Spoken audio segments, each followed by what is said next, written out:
ہم نے اس کو بلا کر پوچھا کیوں کیا بات ہے؟ کہنے لگی میرے امی یہ کہہ رہی تھی کہ دھوپ کی وجہ سے میری چھاؤں ان کے جھوپڑی تک جا رہی، تو میرے اوپر فرض ہے کہ میں اپنی چھاؤں کا بھی پردہ کروں۔ آپ سوچو تو صحیح، ایسے پردہ کرنے والی مائیں کیوں نہیں ان کو اللہ کی زیارت، اللہ کے نبی کی زیارت نصیب ہوگی؟ ہمارے یہاں نہ کوئی مرد پاک بچا ہے، نہ کوئی عورت پاک بچی، نہ کوئی نوجوان پاک بچا ہے۔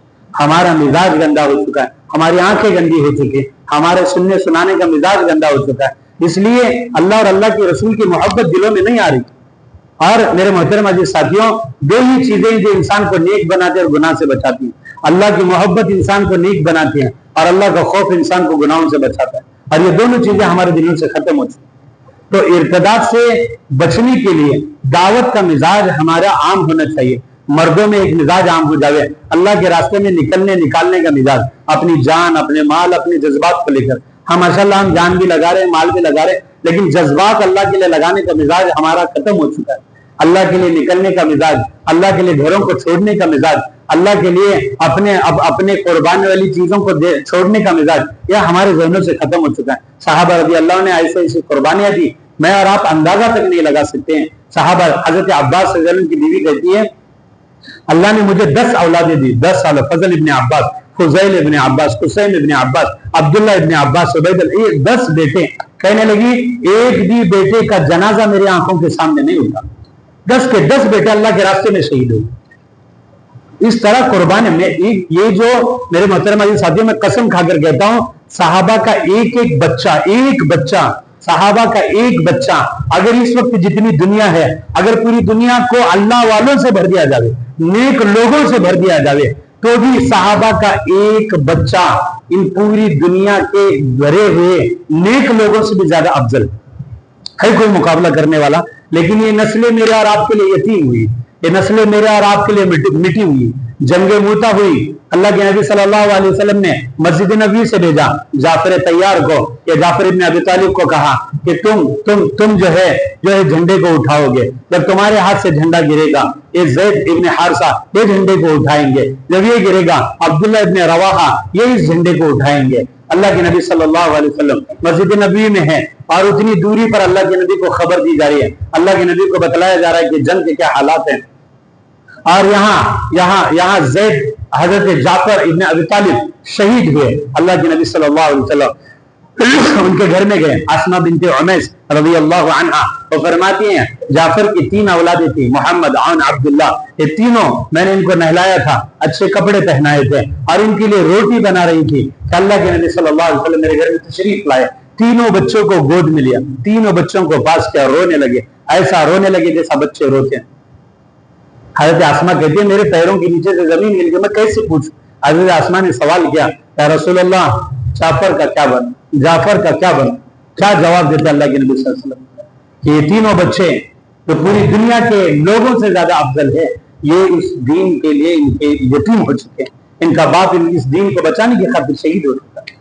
جس دین کو میں نے اور آپ نے مذاق بنا کے رکھا ہے، جس دین کی محنتوں کو میں نے اور آپ نے کسی بس جماعت اور کوئی لوگوں کے حوالے کر، میرے محترم عزیز ساتھیوں یہ بات کان کھول کر سن لو، اور حقیقت ہے تبلیغ یہ کسی جماعت کا کام نہیں ہے، تبلیغ ہر اس آدمی کا کام ہے جو محمد الرسول اللہ صلی اللہ علیہ وسلم کے عقیدے کا یقین رکھتا ہے کہ یہ ختم نبوت ہے، اللہ کے نبی کے بعد کوئی نبی نہیں آنے والا، اب یہ تبلیغ اس کی ذمہ داری، تبلیغ کسی خاص جماعت، کسی خاص مسجدوار جماعت یا کسی خاص لوگوں کا کام نہیں ہے، یہ امتی کا کام ہے، یہ کام ہے۔ اسی لیے صحابہ رضی اللہ عنہ جب ان کو پوچھا جاتا تھا، ہرقل نے پوچھا ربیع بن عامر رضی اللہ عنہ کو کیوں آئے ہو اور کون ہو تم؟ کہا نحن رسول من رسول اللہ صلی اللہ علیہ وسلم، ہم کون ہیں؟ ہم اللہ کے رسول کے رسول ہیں، ہم اللہ کے رسول کے رسول ہیں، یہ اس امت کا کام ہے، یہ فریضہ ہے۔ اور اسی لیے تو اللہ نے میرا رب کی تعریف قرآن میں فرمائی ہے۔ تعریف جو ہوتی ہے وہ خاصیت کی بنیاد پر ہوتی ہے۔ اللہ نے تعریف کی، یہاں پر بہت سارے ڈاکٹر ہیں محلے میں، لیکن ایک ڈاکٹر زیادہ عام ہے، زیادہ فیمس ہے، مشہور ہے، کیوں ہے؟ کیونکہ اس کی خاصیت ہے کہ وہ کم گولیوں میں اچھا علاج کرتا ہے۔ تو اللہ نے تو بہت ساری امتوں کی تعریف فرمائی، لیکن خاص طور پر اس امت کی تعریف فرمائی کیونکہ اس کا خاص کام ہے کہ تأمرون بالمعروف وتنہون عن المنکر، امر بالمعروف اور نہی عن المنکر اس کی ذمہ داری ہے، اس کا کام ہے، اس کا تمغہ خاص ہے، اس کی وجہ سے تو اللہ نے اس کو نوازا ہے۔ اس لیے دعوت کا مزاج عام ہے، ہمارے گھروں میں تعلیم کے حلقے قائم ہو، ہمیں مسجد کے حلقے قائم ہو، ہمارے یہاں علم کے حلقے قائم ہو، اور ہمارے یہاں اور علمی حلقے بھی قائم ہو۔ ابھی سمر ویکیشن چل رہے ہیں، بہت ساری جگہ ماشاءاللہ بچے بچیاں پڑھ رہی ہیں، وہاں اپنے گھر کے بچیوں کو بڑی عورتوں کو وہاں پڑھنے کے لیے بھیجیں۔ مسجدوں میں تعلیم کا مکتب کا ماحول ہے، اپنے بچوں کو یہاں پڑھنے کے لیے بھیجیں۔ اگر بڑوں کے مکتب کی کوئی شکل ہے، اپنے آپ کو اس طرح کے اپنے آپ کو بتکلف ان حلقوں میں بٹھانے کی کوشش کریں، کیونکہ میرے محترم عزیز ساتھیوں، ان فتنوں سے بچنا میرے اور آپ کے لیے تو ضروری ہے ہی، میرے اور آپ کے آنے والی نسلوں کے لیے بڑا ضروری ہے۔ اس وقت یہ بڑے تقاضے اس وقت، اور اس کے لیے اللہ کے راستے میں نکلنے کے اعتبار سے جو جتنی اپنی ترتیب بنا سکتا ہے وہ بنائے۔ ابھی اس وقت فی الحال علماء کرام کی تقریباً 160 جماعتیں ملکوں میں چل رہی ایک سال کے لیے، 160 جماعتیں وقت لگا رہی ہیں، اور پھر کئی جماعتیں جو اللہ کے راستے میں نکل رہی ہیں۔ ابھی میوات کی ایک جماعت سے ہماری ملاقات ہوئی تھی جب ہم سفر میں جا رہے تھے، وہ اس وقت ان کا 2.5 سال ہوا تھا، 27 سال کے لیے اللہ کے راستے میں نکلے۔ کتنے سال؟ 27 سال کے لیے اللہ کے راستے میں نکلے۔ کئی لوگ ہیں اپنے جان کو اپنے مال کو، ابھی ایک جوڑا ہوا نظام الدین میں ملا جو مستقل 2 سال کے تقاضے کے لیے چائنا گیا ہوا تھا، چائنا میں مستقل ہجرت کے ساتھ 2 سال کے تقاضے پر وہاں جا کر اللہ اور اللہ کے رسول کی بڑائی، اور اس پر کوئی اجر نہیں سوائے اللہ کے، اس کے بدلے میں صرف اللہ ملے گا، اس کے بدلے میں اللہ کی جنت ملے گی۔ اور میرے محترم عزیز ساتھیوں، یہ تو ہوا ان فتنوں سے بچنے کا علاج، جو میں نے آپ کو بتلایا کہ ارتداد اور جہالت سے بچنے کے لیے دعوت اور علم کے حلقے، یہ 2 علاج ہیں۔ اب ان علاج کو کس طرح عام کرنا ہے، اس کے لیے ہمیں ہمارے محلوں میں فکر کرنی کہ یہ 2 کس طرح سے عام ہو جاوے۔ اور دوسری بات کہ ہمیں اپنی دعاؤں کا حصہ بڑھانا چاہیے، جس طرح میں نے آپ کو بیان کے اندر بتلایا کہ دعاؤں میں ہمارے اندر ہم دعاؤں کا طریقہ آداب جو اللہ نے سکھلایا کہ اللہ کی تعریف ہمیں کرنا آنا چاہیے، اللہ کی بڑائی ہمیں کرنا آنا چاہیے، اور اللہ سے مانگنے کا، کیونکہ دعا یہ مومن کا ہتھیار ہے، اور دعا سے بڑھ کر اس وقت ہم کچھ نہیں کر سکتے۔ خاص طور پر پورے امت مسلمہ کے جو حالات ہیں، پورے امت مسلمہ کے جو حالات ہیں، ہمارے ہاتھ پیر بندھے ہوئے ہیں، ہم دعا کے علاوہ کچھ نہیں کر سکتے ہیں۔ لیکن اللہ معاف فرمائے، ہمارا مزاج ایسا بن گیا ہے کہ دعاؤں میں رونا بھی ہم سے ختم ہو گیا، دعاؤں میں سسکنا بھی ہم سے ختم ہو گیا۔ ہم صرف لوگوں کی برائی میں لگے ہوئے، لیکن دعاؤں میں ہمارا رونے کا مزاج، اور دعاؤں میں اس لیے علماء فرماتے ہیں فتنوں کے دور میں استغفار کثرت سے کرے، استغفار کثرت سے کرے۔ استغفار کے 4 فائدے بتلاتے ہیں۔ سب سے بڑا فائدہ استغفار کا یہ ہے کہ اللہ رب العزت گناہوں کے بوجھ کو تم پر سے ختم کرے۔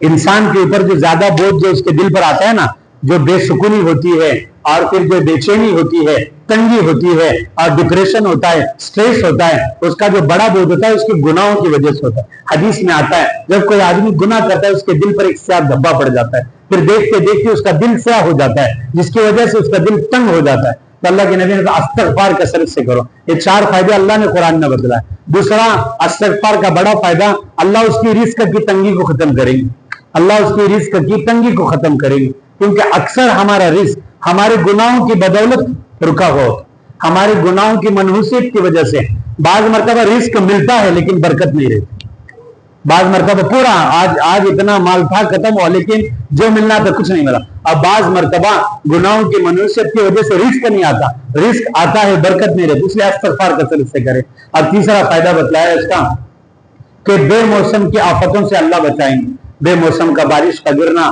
بے موسم گرمی کا بڑھنا، ان آفتوں سے اللہ بچائیں گے۔ اور چوتھا فائدہ بتلایا، اگر اللہ نے اولاد دی ہے اللہ اس کو فرما بردار بنائیں گے، اور اگر بے اولاد ہے اللہ اس کو اولاد نصیب فرمائیں گے۔ یہ بڑے بڑے نفع ہیں، اس لیے دعاؤں میں اس کا اہتمام کریں، استغفار کا اہتمام کریں، اور یہ تو عمومی ہے، اور مقامی محنتوں کے ساتھ ساتھ اللہ کے راستے میں نکلنے کا مزاج بنیں۔ کریں گے نا سب ساتھی انشاءاللہ؟ اللہ تعالیٰ مجھے آپ کو عمل کی توفیق نصیب فرمائے۔ جن حضرات نے سنتیں نہیں پڑھی وہ سنتیں پڑھ لیں۔